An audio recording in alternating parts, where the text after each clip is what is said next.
Climb aboard for adventure. Your traveling companions are fellow fans of Doctor Who.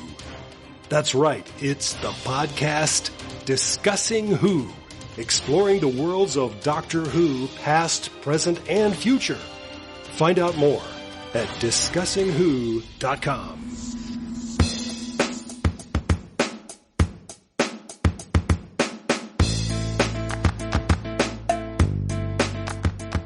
The Discussing Network presents Discussing Comics, episode number 58. I'm Kyle Jones, and I want to welcome back on this episode, Ron Stevens. Ron, how are you? Pretty good, man. How's it going? Pretty good. I was thinking about the last time we were on together, which was my comic shop country. So it's been a few months. So my question to you, how are you doing? Are you surviving the pandemic and everything good with you? Oh, yeah, man. Hunkered down pretty good. Just taking it day by day right now. Yeah, all is well, man. So what about comic books? Have you ventured back into getting comics yet? Yes. I'm still trying to get used to Marvel's scheduling because they're not releasing all of their books weekly now. They're doing it bi-weekly.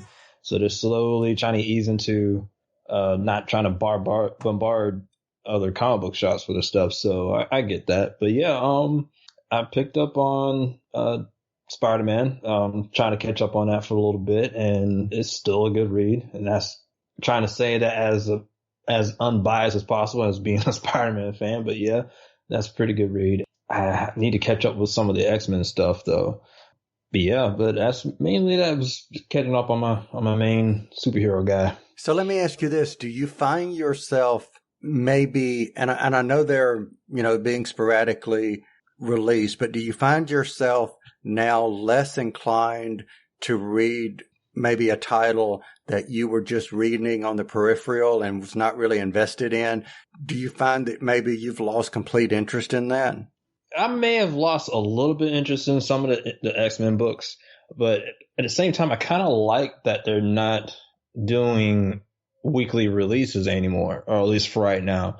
It definitely gives you more time to actually catch up with certain books that you had, that you picked up previously, So it doesn't make you feel, like I said, it doesn't make you feel rushed to constantly go back to the shop and pick up a certain book that you might be halfway invested in, Like I said, it definitely gives you more time to actually read up on certain things that you are really interested in. And also it kind of made me look into I want to look into narrowing my collection really on what is it that I want to hold on to. Because there's during this whole pandemic thing, I've been really doing some inventory checks on my collection, and some books I have don't really have that much value to me, or I can give it away if I wanted to right now. But my main thing right now is looking at collecting Spider-Man.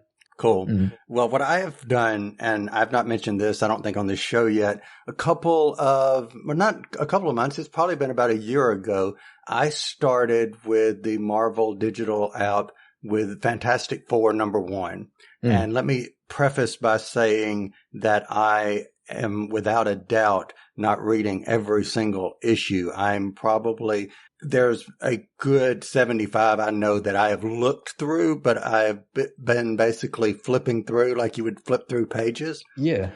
But I'm up to the 355th issue now. So wow. That's something that I've been doing, is going through that. And that was kind of cool. Yeah. Seeing how everything has changed. You could see the decades change by the stories. You really can. Mm-hmm. And even seeing certain things, like you are reading up on something that you're reading currently, and I don't think I remember all that much about it. And then you go back to where that originated from. You're like, oh, and that's how that came up. It's really fun doing that way sometimes. And the one book I've picked up on that I loved, it was hopping on Spider-Man right now, but it's Spider-Man Blue. That's probably one of my favorite Spider-Man stories, and how it just focused on not just Spider-Man, but more so on the supporting cast in the Spider-Man comics, and his love for Gwen Stacy as well. It's very unique and very interesting story. It definitely shines a whole new light on Gwen Stacy for sure too. Well, we were talking about decades and we were talking about things that have changed. And in our last episode of Discussing Comics, Ryan Kent and I sat down and we had a discussion about what's going on with the Flash TV series, about the gentleman getting fired because of some of his racist and sexist tweets.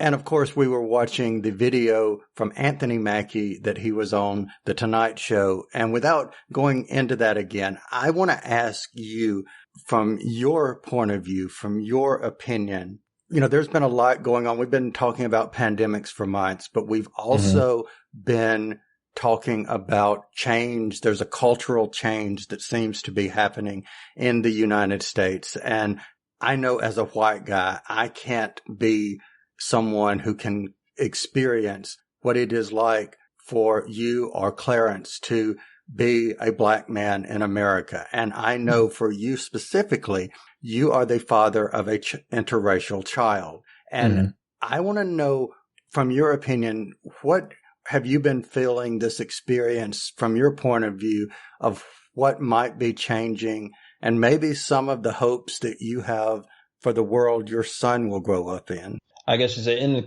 the climate of change, the climate of it all is somewhat challenging. There's like my wife's side of the family, or I guess you could say certain members of her family, they are not very fond of people of my color, of my skin. So that is something that I don't necessarily have to deal with because I don't have to really interact with them like that. But it's the ones that do love me, the ones that do, I talk to, those are what I care most about. But having a son that's interracial, but what I want for him is that my hopes for him is that people will judge him just by the content of his character, not because of his the color of his skin.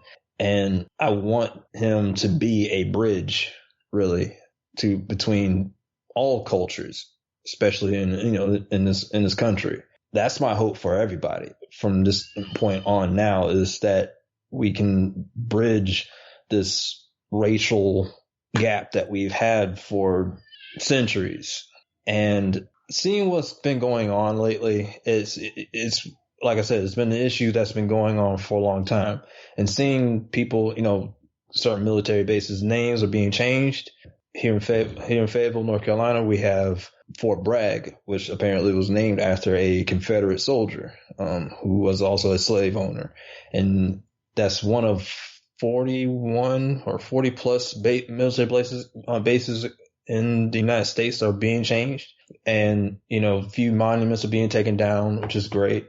It's good things. Those are all good things. And also seeing justice for George Floyd. And what I would hope is that it's not going to change the main issue that is going on. And there's no legislation, there's no monument you can take down necessarily that can solve the real issue that's going on. And the real issue is humanity, or the lack of humanity that's been around. If you can watch a man watch one man put his knee in another man's neck, gasping for air and pleading for his, for his mother and all that, and watch him die, and he not flinch or anything, and you don't feel anything like that, that's a problem. That is a real problem if you don't feel anything about that. And like I said, it's a humanity thing, and we need to change that. Is that this systemic racism needs to stop. That needs to be brought to an end. We're all equal in every way you look at that, so it's time that we need to, there needs to be people to bridge that gap. We need to look at other people's, perspectives. We all come through different walks of life. We have to be more understanding of that, regardless of what we look like, regardless of what we believe in. And coming together that's what our country's name is, the United States of America. All states, all people in this country are united, and we haven't acted that way in a long time. That's what I want for my son, is to change that. Do I see it happening in my lifetime? I don't know, but I have hopes and I have faith in that it will change in the future. And I hope for my son to do that going on, to help change what my generation couldn't, who is trying to do, but it's not much is being done. Here's my thoughts on what you just said. Number one, brilliantly and beautifully put, and I hope everything that you just hoped for comes to pass. And, I'm going to sound negative about what I'm about to say or the way I'm going to say it, but I don't think our country has ever been united on that front, because ultimately our country was built by white people, or founded, not built, because it was a lot of it was built by people who were slaves at the behest of white people. And I understand that I am a white guy, and I understand that because I am a white guy, there are things that, I will never experience because of that. And I totally 1,000,000% get that. I do believe that there are, because of the way our society was built, yes, it said to, for everyone is created equal, et cetera, and so forth. But their mindset of many people that I think that wrote that were looking at faces just like themselves. And they were talking about, yes, we are all created equal. We all in this room, not the people outside this room. But yet I think since then, everything has transformed, and we literally are a melting pot, not just of ideas, but of cultures, of pigmentation, from darker to lighter to whatever just shape, all form. over the entire world. That we are the reflection of everything in this entire world. And for us to not act in a way of showing unity, it just makes us hypocrites. Agreed. It just makes us look hypocrites. I was reading this devotional called Unity, and it's perfect timing for me to read this. But I was reading. It was yesterday. It was telling me about this story about Gandhi, and on how he was very curious about Christianity, and during his times in college. And one day, this is him living in India at the time, it was really divided, and still kind of is. Their culture is if you're born in one certain type of culture or some type of group, that is what you will be growing up. There's no changing that. You're stuck in that lifestyle. So one day he wanted to attend church for the first time, to a Christian church for the first time, and they wouldn't let him in at the door. The ushers would not let him in at the door, and told him to go worship with people of your kind. So, imagine that Gandhi, a brilliant mind, someone that stature could have been a Christian. If someone, it just boggled my mind that somebody like that. I mean, someone in that stature history could have been changed basically on that situation had he been accepted into that. It was also talking about this other term called, if I'm saying it right, elitism. Elitism is basically this certain mindset one person will have, is thinking that they are superior. People, someone that looks like them, they would be considered superior, and anyone that doesn't look like them or be like them were inferior. And that's a lot like what we're dealing with now, is to where we look at other cultures and people who are that doesn't look like us and think less of them, which is not the case. We are all equal in every aspect, and we should start treating each other as such. And the thing that I think that people who have that mindset that you just said of the elitism, and just because you're like me, that you are better. Yes, unfortunately, in many cases, these are the people in power, and that is why it is so important that everyone, not just in a presidential election, but in a local election, whether it is, I'm electing the dog catcher, let's make sure we vote for the dog catcher. Every vote is important. But that said, those people who do not see but anything but themselves, I think they miss out on so much because they limit themselves and they don't grow. You think that you're top dog, but you're really short-sighting yourself on that. And so many opportunities in that, and so many great minds you could, like, there's so many powerful talents that some people have, regardless of the fact of what they look like. For us to say that you will not amount to something basically simply because of the fact that you have a certain pigment in your skin, it makes you lighter or darker than me, makes you lesser than me. That is false. That is the most dumbest, it's moronic theory you can come up with about somebody is saying that they are worth anything. For you, who are you to judge someone to say that they don't have no worth or have no value? Because here's what happens, and this happens to anybody, and this will happen to the most elitist of the elite.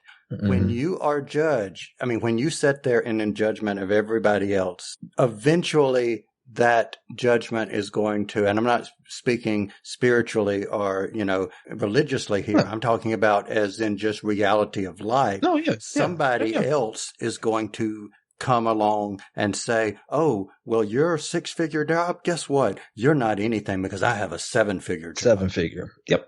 Yep. It's just inevitable. So I guess where my point of thought here was, I just want anyone listening just to know that just take a moment to be kind to other people. And if you see somebody out there that is different from you, don't think that they're immediately, oh, well, that's somebody different.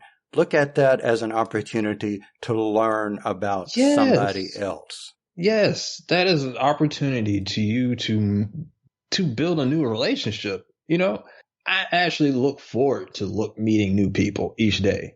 I don't know who I'm going to meet. I hope that person I meet, we become good friends, and whatever it is, I'm talking to people. And that's the thing. That's another issue in our in this society now, is that we really don't want to have one-on-one interaction with one another.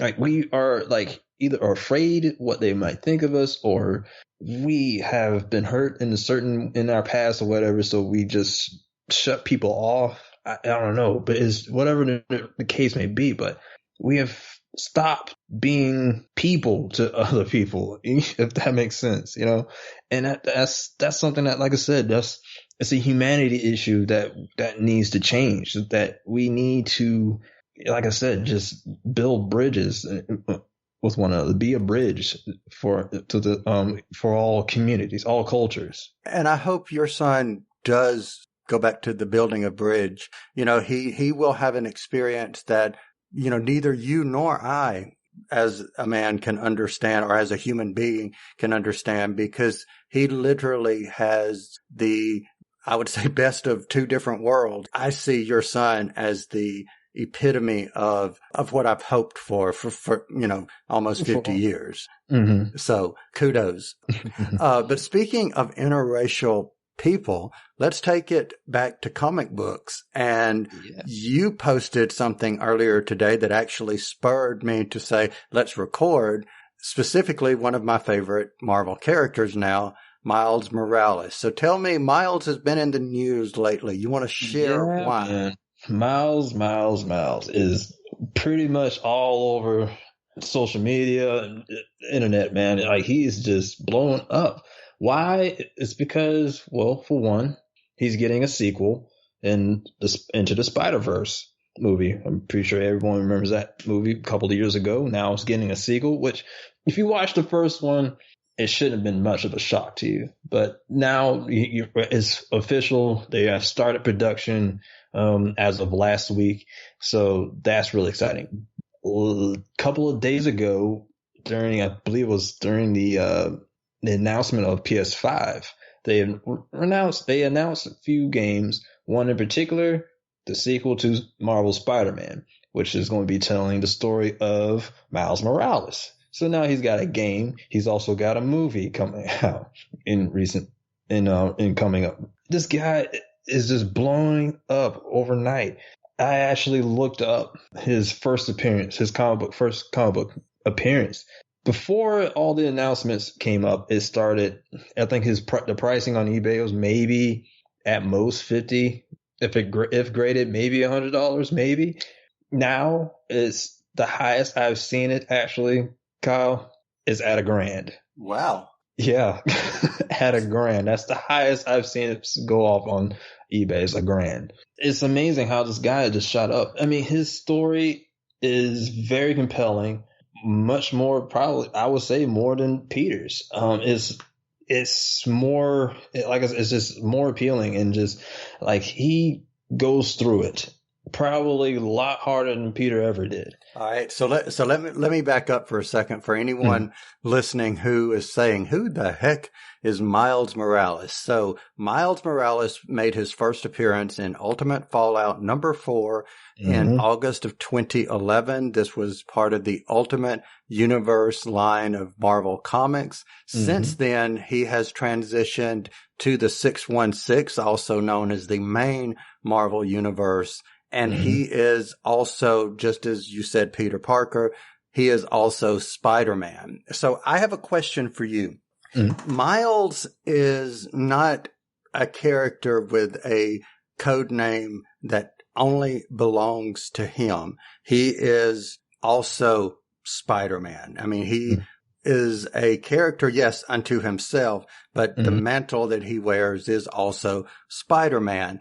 Why do you think when we've had other characters use the same name as another established character, usually they kind of either end up with their own name or they go back into the woodwork and we forget about them? This was a character less than 10 years old, publishing wise. He has just, from day one, people have loved this character. They didn't reject him because he wasn't Peter. They immediately embraced it. Why do you think that he has been such a magnetic character?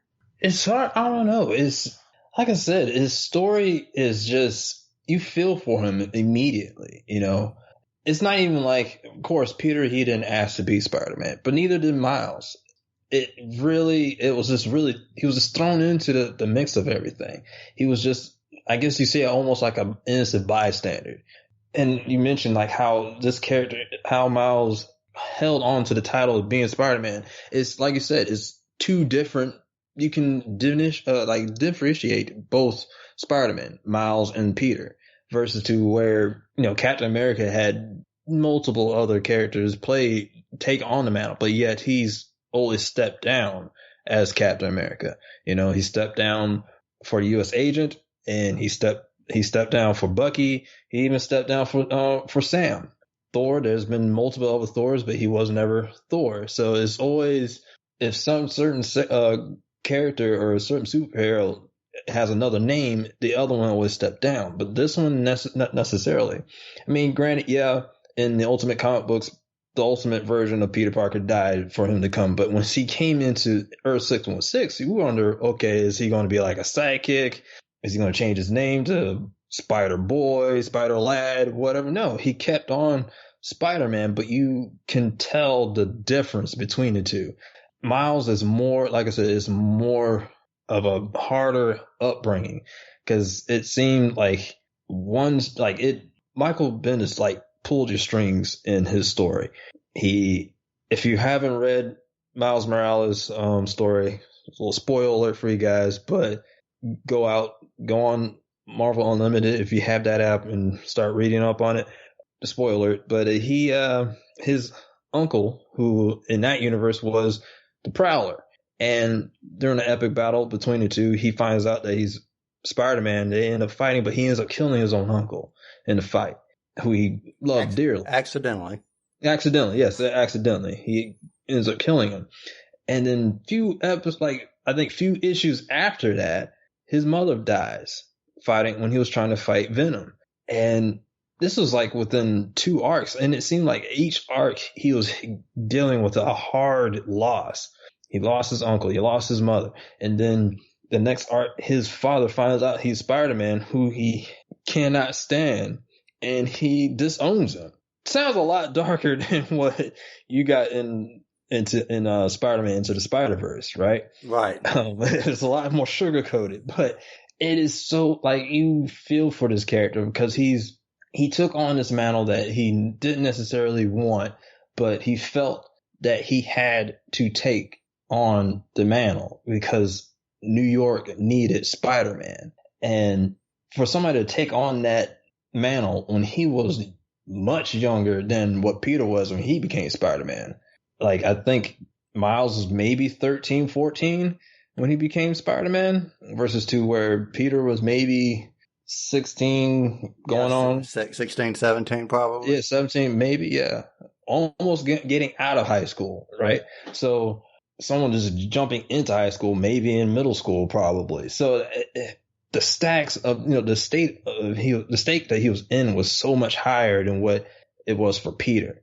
And for him to take on that and still try to be Spider-Man, he actually had a Spider-Man No More before Peter had in his run. I think it was issue 50 that Peter Parker got when they started that Spider-Man No More story, and Miles got his within the third arc, so which maybe at issue 12 or something like that. So you have to think this kid has went through so much, but yet he kept on after that. When he realized, okay, I can't stay, I can't not be Spider-Man anymore because the city's going crazy. I need to get back on. I need to get back into it.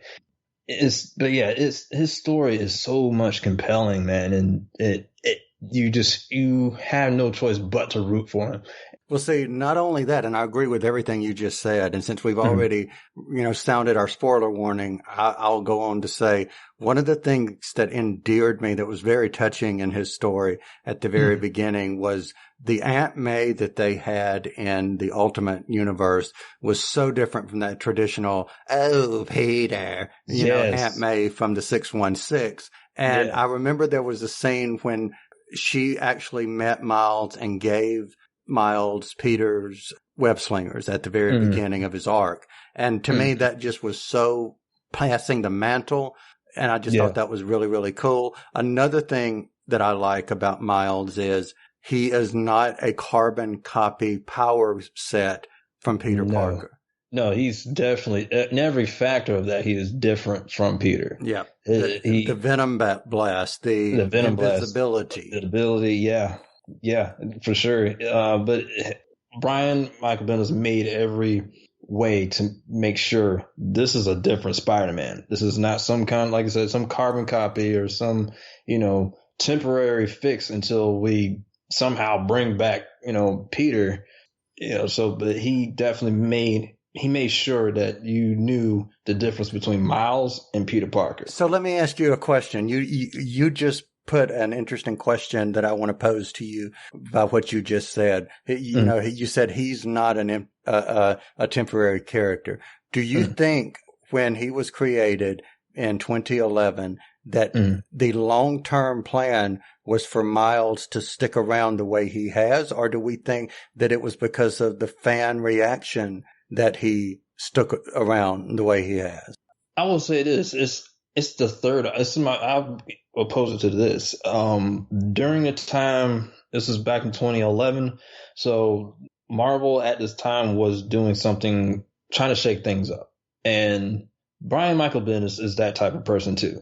He's really on to the fact of what we were just discussing at the beginning of this on this podcast was about making a difference. In far as there's been an issue in comic books where there weren't enough people of color in comic books, and this was his statement basically. And you saw that in a lot of other comic books too. You see how we have the new Miss Marvel, where she is Indian, so a Muslim. So you have that. Then you have a Hispanic Ghost Rider, and then you have the Black Captain America with Sam Wilson. And it definitely, this was his statement, is basically making a change in things. And people of color, having someone to look up to in people of color as well. So what did you think when you first saw Miles? What was your initial reaction to Miles? My initial reaction was, okay.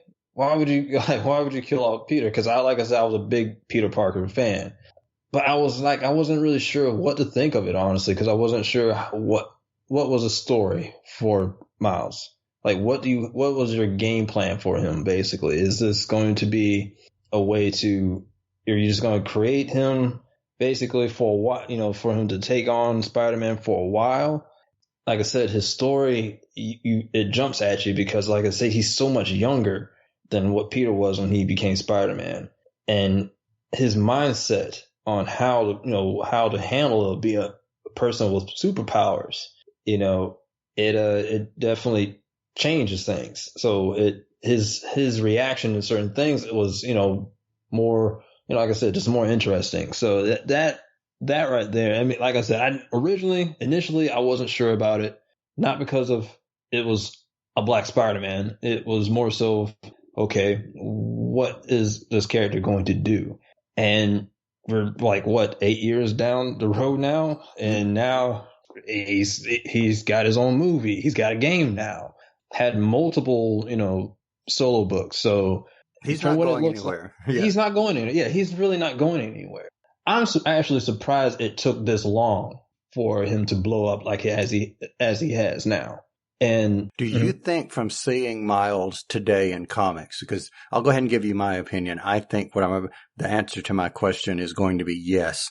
But I think the way he's presented now, so that he's lost some of that 13, 14-year-old. And I know it's been 9 years since they introduced him, but I think he's portrayed now as about at least 16, maybe 17 years old. He seems much older. Yeah. Yeah. He does. And I'm fine with that. Yeah. Yeah. I'm okay with that too. It definitely changed it now, but I guess he's kind of grown up along with you. His upbringing has, he's matured, and you can see that as, in each issue you read him in, he's matured a little more. So I will say, as a spoiler, we did paint a very bleak picture for Miles originally in the Ultimate Universe.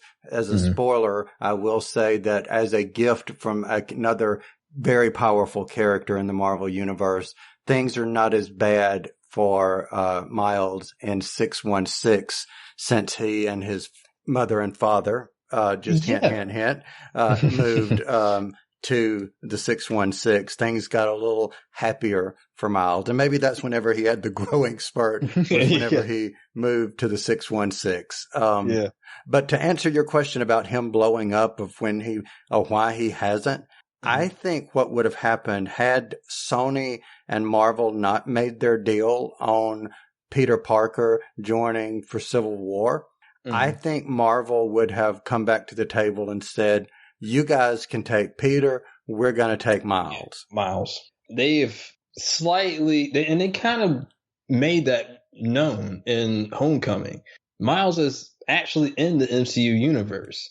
His uncle, who was played by Donald Glover, he's in the movie, and he mentioned about his nephew in the movie. So it could happen. How old is his nephew in the movie? We don't know, but they have set that up for that to happen. In a lot of ways, they've made Tom Holland to be more like the Ultimate Spider-Man than. Oh yeah, I've always said that. I've always said that I'm not sure the second Spider-Man, not Tobey Maguire, but Andrew Garfield. Yeah, Andrew Garfield. I'm not sure which one he is, but yes, very much so. The other one is 100% Ultimate Spider-Man. Oh yeah, his best friend is his name is Ned. He's supposed to be Ned Leeds, but he looks like Miles Morales' best friend, Ganke. Yes, or Ganke. Yeah, he's definitely the Ultimate Spider-Man for sure. So I know we're going to have to wait until 2022 for this movie, but I'm curious, are you an Xbox or are you a PlayStation? Honestly, I am retired, but I have not played any games. But I have watched I guess, a few other gamers, they make movies out of their gameplay. And I've watched the gameplay to the Marvel Spider-Man game.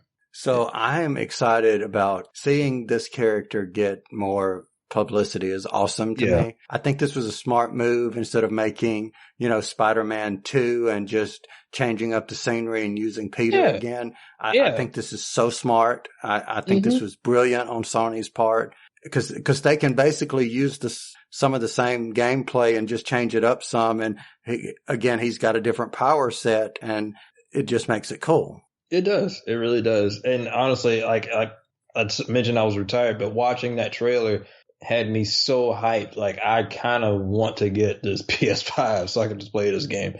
It looks really good, and I'm really excited to see what's going to come out of this game, man. Well, whoever did the trailer, they were very smart because they started off with the hands, and really, he's got his costume on him. And speaking of, we're talking about Into the Spider-Verse. I wish that they would have shown his true costume rather than his original makeshift costume that he had, even though it looks cool with the sneakers and everything. His black and red costume, it just looks so cool to me. It does. It really does. If they put in the Into the Spider-Verse costume, I wouldn't be too mad about that because it did look pretty cool. Wasn't him with the hoodie on and his outfit and his costume as well. My friend, I think we've had a fantastic conversation. So I want to let you leave a parting gift before we finish up. And so let's say about something that we're watching. What's something that you've been watching lately that you would like to share with the audience? I got back onto Netflix. I've been rewatching Avatar: The Last Airbender. It still holds ground. Like, it is still good. I'm honestly surprised that Nickelodeon approved that story because it's a little more darker than what I expected for to be a kid's show, but it still has amazing storytelling and character development. If anybody who has never seen Avatar: The Last Airbender, I highly recommend you watch it. The animated series, not the movie. Don't watch the movie, but the animated series is definitely something to watch. I also heard that Netflix is supposed to be doing a live action series of The Last Airbender. Cool. Yeah. Cool. Yeah. Well, I will share with everyone, and I know I said something that we're watching, but I can't think off the top of my head something that I am currently watching that's blowing me away right now. So what I will say is, since we have not mentioned lately any public service announcement about the pandemic, there is a podcast out there that I have been lucky enough to be a part of called Listen, Rinse, Repeat. It can be found at listenrinserepeatpodcast.com. And it is basically something that you can listen to while you wash your hands. And there are several ongoing skits in there. And two of I have been lucky enough to be a part of. And one of those is Bagels and Brunettes, which is a spoof on 80s crime cop dramas, and another one called The Boardroom, which is a meta of the Listen, Rinse, Repeat podcast. So listen, rinse, repeat, and wash your hands and stay safe. Ron, it's been a pleasure having you back on with me as always. Good to be back, man. Absolutely. And I can't wait for our next one. And for everyone listening, we hope you enjoyed our conversation, and we will be back next time. You've been listening to the Discussing Network. Find out more at discussingnetwork.com.